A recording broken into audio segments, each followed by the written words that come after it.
all this forehead and I still couldn't find the right angle to film at, so we're just gonna wing it.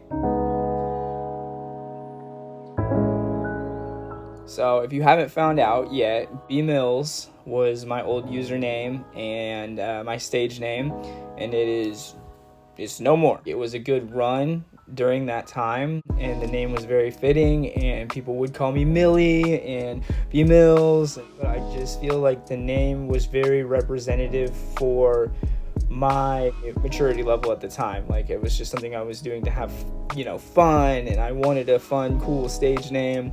Now I just want my name attached to it, so I changed it. It's gonna be weird for a little while adjusting to just being Brendan with a period.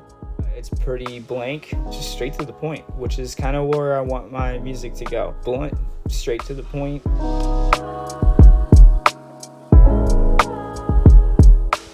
There's so much that goes into making music when you care about it.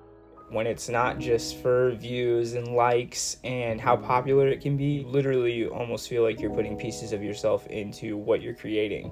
I just didn't have enough in me to keep doing that versus like where I was at mentally in like life. Stepping away was what I felt like was the best thing to do, and it worked out.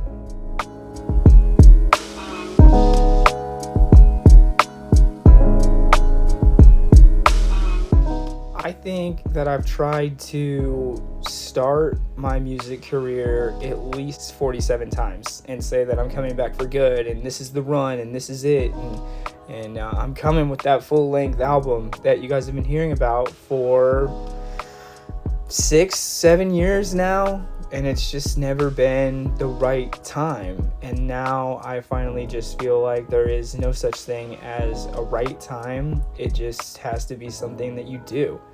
And I've taken a lot of solace in the fact that I'm not putting any pressure on it this time. I'm not pushing a narrative. I'm not pushing a release date.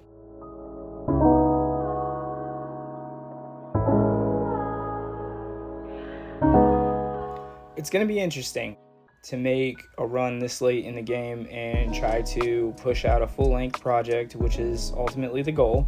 Just kind of see if it's something that can organically be built from the ground up, just based off of like how you are as a human. Are they going to come and listen to you? Are they going to be interested in what you have to say?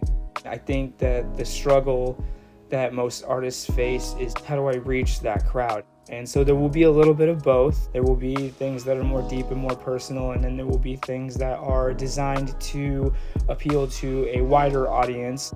So more importantly, the plan. The plan is right now to re-release some of the old singles that I felt like didn't get enough attention or were poorly handled in my transition from being signed to going to unsigned. So if you see me post something that you've already heard, try to hold back from being like, oh, we already heard this, where's the next thing?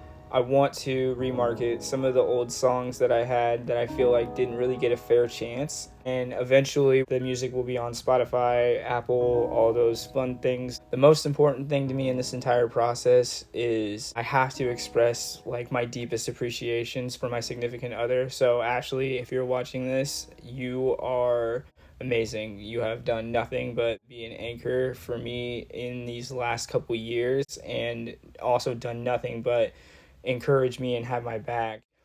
Most people think it's ridiculous for an older man to try and rap. Like, I just love like creating music and being a part of like that world.